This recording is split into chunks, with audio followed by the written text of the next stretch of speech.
Dear students, welcome to my YouTube channel. आज हम lipids या फैटी एसिड्स को डिटेल में डिस्कस करेंगे। इनके प्रॉपर्टीज एंड टाइप्स हम डिस्कस करेंगे। और फिर लिपिड्स के वेरियस जो टाइप्स हैं, waxes, phospholipids, terpenes, steroids and prostaglandins, detail में डिस्कस करेंगे। आज का ये वीडियो लेक्चर भी बहुत ही इंपॉर्टेंट है, इसलिए इस वीडियो को आखिर तक ज़रूर देख लें और इससे रिलेटेड जो भी क्वेश्चन हो आप कमेंट सेक्शन में ज़रूर पूछ सकते हैं। Let us start. What are properties and types of fatty acids? Naturally, जो है वो 30 टाइप के फैटी एसिड्स पाए जाते हैं। And these fatty acids obviously they very in length. जिस तरह से एसिटिक एसिड के बारे में कहते हैं कि इसके अंदर 2 कार्बन्स होते हैं, ब्यूटारिक एसिड जिसमें 4 कार्बन्स होते हैं, 4 कार्बन का चेन होगा और इसके अंदर जो है carboxylic group as a functional group होगा जिसको हम फैटी एसिड कहते हैं। और फिर स्टेरिक एसिड है जिसके अंदर 18 कार्बन्स होंगे और फिर पामिटिक एसिड कहा जाता है जिसमें 16 कार्बन्स होंगे और स्टेरिक एसिड के अंदर 18 कार्बन्स मौजूद होते हैं। और फिर इनकी जो ही लेंथ इंक्रीज होती जाती है, फैटी एसिड के अंदर कार्बन का जो चेन बढ़ता जाता है, तो एज ए रिजल्ट क्या होगा कि मेल्टिंग पॉइंट इंक्रीज हो जाएगा, सॉल्युबिलिटी इंक्रीज हो जाएगा, हाइड्रोफोबिक नेचर इनका इंक्रीज हो जाता है। क्योंकि सिंपल सी बात है कि जब लेंथ इनकी इंक्रीज हो जाती है तो ये लार्ज कॉम्प्लेक्स मॉलिक्यूल्स बनाते हैं, तो इनकी मेल्टिंग पॉइंट ऑब्वियसली इंक्रीज होती जाती है। And then we have 2 types of fatty acids. एक को हम कहते हैं saturated and second one is unsaturated. Saturated fatty acids ऐसे फैटी एसिड्स होते हैं जिनके अंदर maximum number of hydrogen atoms जो है वो कार्बन के साथ बॉन्ड बना रहे होते हैं। मतलब कि कार्बन कार्बन सिंगल बॉन्ड जिनके अंदर होता है उनको हम सैचुरेटेड फैटी एसिड्स कहते हैं, जिनमें बेस्ट एग्जांपल्स हमारे पास हैं, पामिटिक एसिड वगैरह हैं। And these are solid at room temperature और maximum number of hydrogen atoms इनमें होगा, कार्बन कार्बन सिंगल बॉन्ड होगा और ये सॉलिड होते हैं at room temperature. And then we have unsaturated fatty acids. Unsaturated fatty acids के अंदर कार्बन कार्बन डबल बॉन्ड या कार्बन कार्बन ट्रिपल बॉन्ड मौजूद होता है and these are liquid at room temperature. और ये mostly plant lipids, most common in plant lipid या इनको हम प्लांट लिपिड भी कहते हैं। तो प्लांट लिपिड्स के अंदर ये बहुत ज़्यादा पाए जाते हैं। ज़्यादा कॉमन जो है ये फैटी एसिड्स प्लांट लिपिड्स के अंदर पाए जाते हैं, और जबकि सैचुरेटेड जो फैटी एसिड्स हैं वो एनिमल लिपिड्स के अंदर ज़्यादा पाए जाते हैं। Here is table which shows common types of fatty acids. देखें, लॉरिक एसिड है जो कि कोकोनट ऑयल वगैरह में पाया जाता है, नंबर ऑफ कार्बन 12 है और फिर मेल्टिंग पॉइंट इसकी 44 है। दिस इज कंडेंस्ड फॉर्मूला, ठीक है। ये कार्बोक्सिलिक फंक्शनल ग्रुप है और ये इसका कार्बन चेन है, ठीक है। तो इन सबको मिला के लिखा हुआ है, that's why it is known as condensed formula. और मेरिस्टिक एसिड है, बटर फेट वगैरह के अंदर पाया जाता है। पामिटिक एसिड है फेट सॉइल्स वगैरह के अंदर। स्टेरिक एसिड फेट सॉइल्स वगैरह के अंदर। यहाँ पे आप देख रहे हैं कि यहाँ पे कोई भी डबल बॉन्ड या ट्रिपल बॉन्ड आपको नजर नहीं आ रहा, that's why it is known as saturated. तो अनसैचुरेटेड के अंदर कार्बन कार्बन डबल या ट्रिपल बॉन्ड मौजूद होता है। एंड एग्जाम्पल्स हमारे पास है, ऑयलिक एसिड है, लिनोलिक एसिड है, लिनोलेनिक एसिड है, अर्चिडोनिक एसिड है जो कि चिकन वगैरह में पाया जाता है, लिनोलैनिक एसिड सोयाबीन्स में, कैनोला ऑयल वगैरह में, और फिर लिनोलिक एसिड वेजिटेबल ऑयल के अंदर, और ऑयलिक एसिड ऑलिव ऑयल के अंदर पाया जाता है। और नंबर ऑफ कार्बन्स जो है यहाँ पे ऑलिक एसिड के अंदर 18 है और फिर लिनोलिक एसिड के अंदर 18 एंड अर्चिडोनिक एसिड के अंदर 20 पाए जाते हैं। These are the condensed formulas of these unsaturated fatty acids. Next we have waxes. Waxes जो है ये हाईली हाइड्रोफोबिक कंपाउंड्स हैं, ऑब्वियसली वाटर हेटिंग है, ये वाटर के अंदर कभी भी डिजोल्व नहीं होंगे। We have 2 types of waxes. एक को हम नेचुरल वैक्स कहते हैं या जो कि सिंपल लिपिड ही होता है, and which is simple ester of long chain fatty acid and long chain alcohol. Examples हमारे पास बी वैक्सीज हैं और फिर लेनोलिन है, किफ्टिन है, सेब्रिन वगैरह जो है इनको हम कहते हैं नेचुरल वैक्सीज। अब इनका जो फंक्शन है वो प्रोटेक्टिव फंक्शन भी होता है प्लांट्स और एनिमल्स के अंदर। Another Second type is synthetic waxes. Synthetic waxes जो है ये they are derived from petroleum और mixture of long chain hydrocarbons, alcohol, ketones वगैरह से ये बने हुए होते हैं.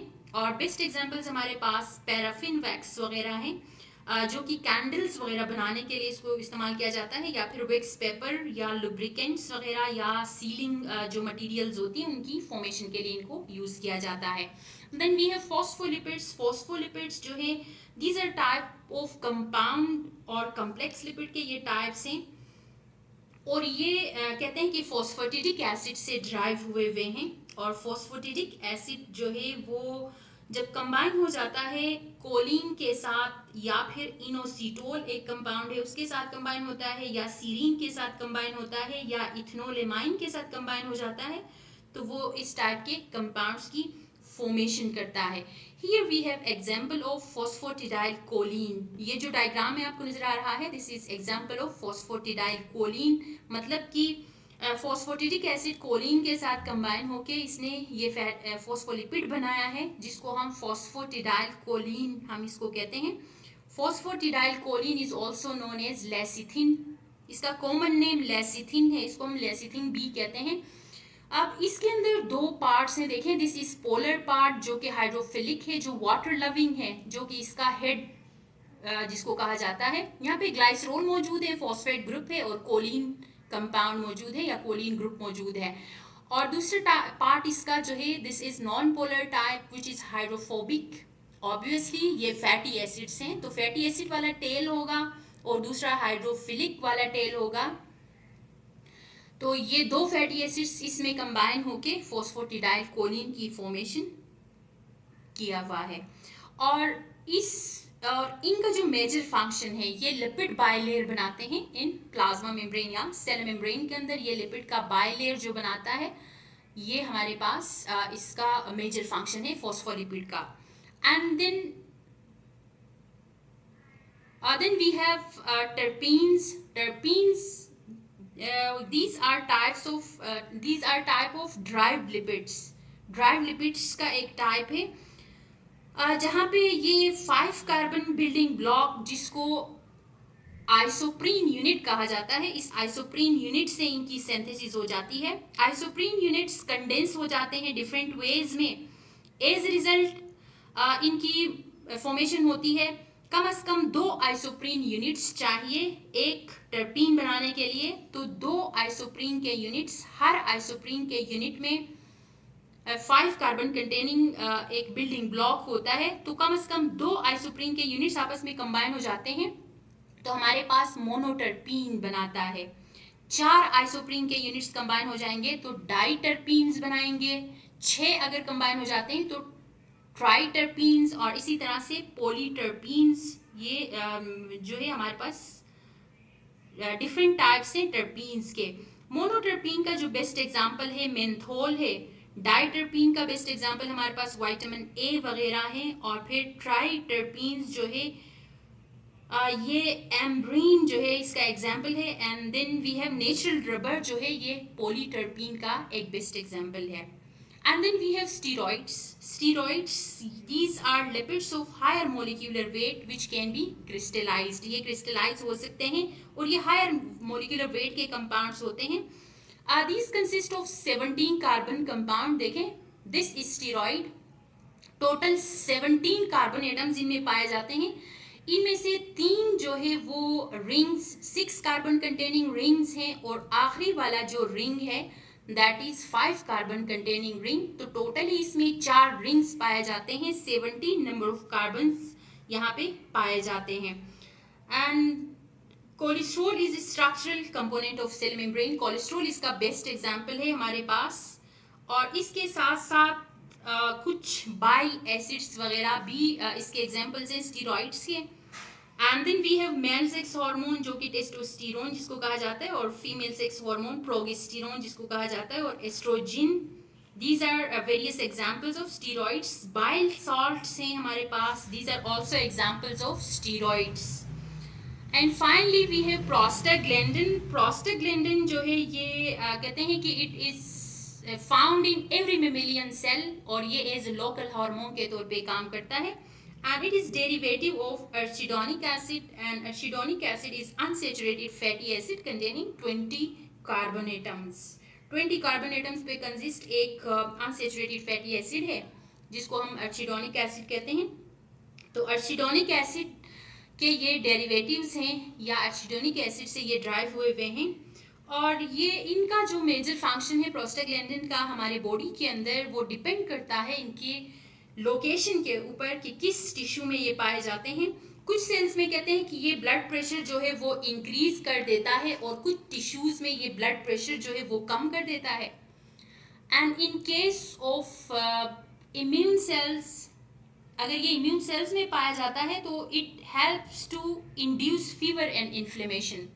जब भी बॉडी के अंदर या सेल के अंदर कोई इन्फेक्शन वगैरह होता है तो फीवर ये इंड्यूस करता है और इन्फ्लेमेशन वहाँ पे, और सेंसेशन ऑफ पेन ये इंक्रीज करता है या इंटेंसिफाई करता है। और अगर ये ब्लड में मौजूद है प्रोस्टाग्लैंडिन, तो ये एज प्लेटलेट के साथ ये हेल्प करता है ड्यूरिंग ब्लड क्लोटिंग। तो इसका मेजर रोल ब्लड के अंदर ब्लड क्लोटिंग का है, इम्यून सेल्स के अंदर फीवर और इन्फ्लेमेशन इंड्यूस करता है और सेंसेशन ऑफ पेन इंक्रीज करता है। और इसी के साथ साथ जो है these prostaglandins are also synthesized in temperature regulating center of hypothalamus, जो कि which causes fever। और इन केसेस में फिर एस्प्रिन वगैरह यूज किया जाता है टू रिड्यूस फीवर और फिर पेन वगैरह को कम करने के लिए, और जो कि टोटली फिर डिपेंड करता है प्रोस्टाग्लैंडिन की सिंथेसिस। तो प्रोस्टाग्लैंडिन की सिंथेसिस, इनकी इनहिबिशन बहुत लाजमी है। तो प्रोस्टाग्लैंडिन की सिंथेसिस की इनहिबिशन जो है वो कौन इनहिबिट करेगा? एस्प्रिन इनहिबिट करेगा, और फिर एज रिजल्ट जो है वो फीवर और इन्फ्लेमेशन जो है वो ग्रेजुअली कम हो जाता है। Thank you so much for watching my video.